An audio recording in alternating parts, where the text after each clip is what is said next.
Ang kwento ng tulay at pader na marupok, pamana ng kapabayaan. Isipin mo, nagbayad ka ng bilyon-bilyon para sa seguridad at progreso ng iyong pamilya, pero ang ibinigay sa iyo ay mga strukturang parang gawa lang sa karton. Ito ang masakit na realidad na kinakaharap natin ngayon. Maraming proyekto na ipinagmamalaki noong panahon ni dating Pangulong Rodrigo Duterte sa ilalim ng kanyang programang Build, Build, Build ang isa-isa nang bumibigay. Patunay na hindi sapat ang dami ng kalsada kung ang kalidad naman ay isinakripisyo. Doon tayo sa Marinduque, sa matandang Gasan Bridge. Ang tulay na ito ay isa sa mga legacy projects na itinayo at natapos sa ilalim ng Administrasyong Duterte. Inasahan ng mga taga-Gasan na ito ang magiging simbolo ng modernisasyon sa kanilang lalawigan. Pero ang katotohanan, para itong biskwit na madaling madurog. Mula nang matapos ito sa panahon ni Duterte, paulit-ulit itong nakaranas ng pag-collapse sa tuwing may dadaan na kahit mahinang bagyo lang. Pagdating ng Oktubre 2025, wala nang nagawa ang kasalukuyang gobyerno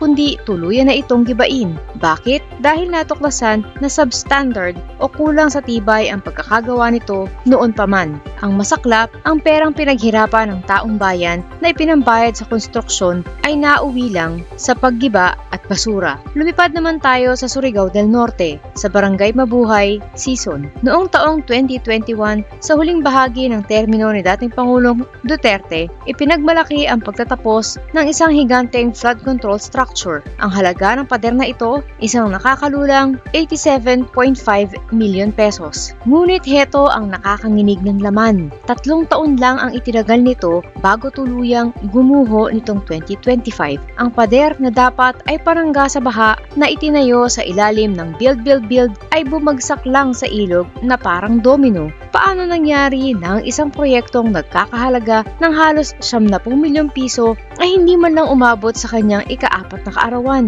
Dito lumalabas ang amoy ng korupsyon na ang mga flood control projects noong nakaraang administrasyon ay ginawang gatasan dahil mahirap makita kung seryoso ba ang pundasyon nito sa ilalim ng lupa. Bakit nga ba ito maituturing na pagtataksil sa bayan? Kailangang malaman ng bawat Pilipino na ang mga proyektong ito na itinayo noong panahon ni Duterte ay galing sa utang. Ang perang ginamit dito ay inutang ng bansa na babayaran nating lahat kahit wala na ang mga tulay at pader. Maling prioridad, mas inuna ang forma at bilis ng pagpapatayo para masabing maraming nagawa sa halip na siguruhing matibay at ligtas ang mga ito para sa publiko. Dobleng gastos. Ngayong gumuho ang mga ito, kailangan ulit gumastos ng bilyon-bilyon para sa clearing operations at muling pagtatayo. Hindi sapat ang dami ng sementong ibinuhos noong panahon ni Duterte kung ang pundasyon nito ay hinaluan ng katiwalian. Dahil sa huli, ang bawat pagguho ng tulay at pader